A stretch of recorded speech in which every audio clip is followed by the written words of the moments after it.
Neil Armstrong, the man who walked on the moon. A boy with big dreams. On August 5, 1930, in the small town of Wapakoneta, Ohio, a boy named Neil Alden Armstrong was born. From an early age, Neil showed a deep passion for flight and exploration. When he was just 6 years old, his father took him on his first airplane ride in a Ford Trimitar, also known as the Tin Goose. That moment changed his life forever. He knew he wanted to fly. As a child, Neil was fascinated with airplanes, rockets, and space. He spent countless hours building model airplanes and reading books about famous aviators like Charles Lindbergh and Amelia Earhart. His interest in flight was so strong that, by the time he was 16, he had already earned his pilot's license, before he even had a driver's license.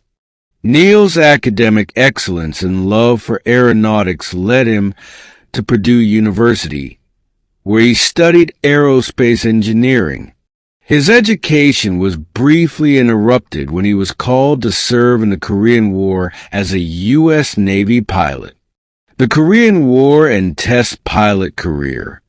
During the Korean War, Neil flew 78 combat missions, demonstrating his courage and skill as a pilot.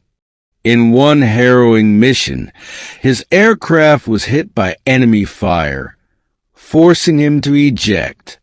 Despite the danger, he remained calm and returned to safety.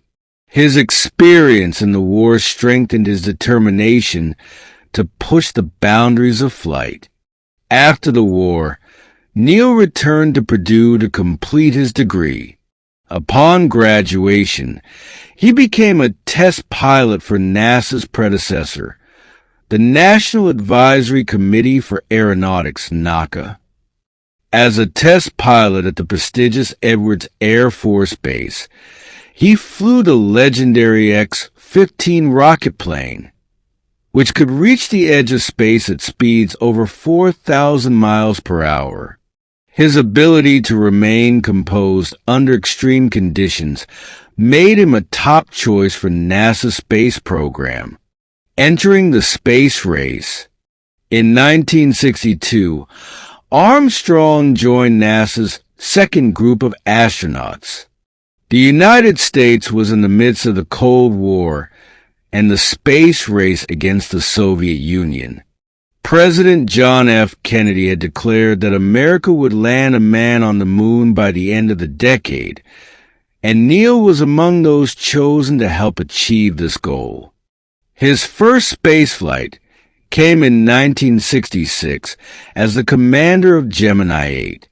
Along with pilot David Scott, Armstrong successfully docked their spacecraft with an Agena target vehicle, the first ever docking in space. However, soon after, their spacecraft began spinning uncontrollably due to a stuck thruster. With calm precision, Neil used the re-entry control system to stabilize the craft, saving both himself and Scott from a potential disaster. NASA recognized Neil's exceptional skills, and he was soon assigned to the Apollo program, which aimed to land astronauts on the moon. The historic Apollo 11 mission. On July 16, 1969, Apollo 11 lifted off from Kennedy Space Center, carrying Neil Armstrong, Buzz Aldrin, and Michael Collins. Their mission was to land on the moon and safely return to Earth. The world watched in awe as the massive Saturn V rocket propelled them toward history. After 4 days in space, on July 20th, 1969, Armstrong and Aldrin descended toward the moon in the lunar module named Eagle, while Collins remained in orbit in the command module. As they approached the surface, alarms sounded and fuel ran low. Neil quickly took manual control and guided Eagle to a safe landing site. At 4:17 p.m. Eastern Time, he calmly announced, "Houston, Tranquility Base here. The Eagle has landed. One small step for man." Several hours later, with the world watching, Neil Armstrong descended the ladder of the lunar module. As he set foot on the moon, he spoke the immortal words, "That's one small step for man, one giant leap for mankind." His words captured the significance of the moment, not just for America, but for all of humanity. Buzz Aldrin soon joined him on the surface, and together they conducted experiments, planted the American flag, and spoke with President Richard Nixon. They spent 2.5 hours exploring before returning to Eagle. The Apollo 11 crew safely returned to Earth on July 24, 1969, splashing down in the Pacific Ocean. They were greeted as heroes, having achieved one of humankind's greatest accomplishments. Life after Apollo 11. After Apollo 11, Neil Armstrong chose to step away from the public eye. He worked briefly at NASA before becoming a professor at the University of Cincinnati, teaching aerospace engineering. He valued education and wanted to inspire the next generation of scientists and engineers.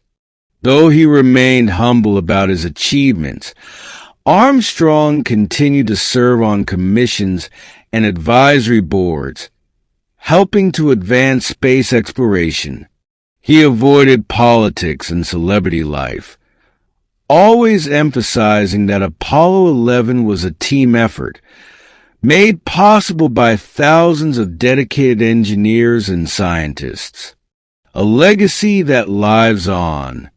Neil Armstrong passed away on August 25, 2012, at the age of 82. His legacy, however, continues to inspire generations.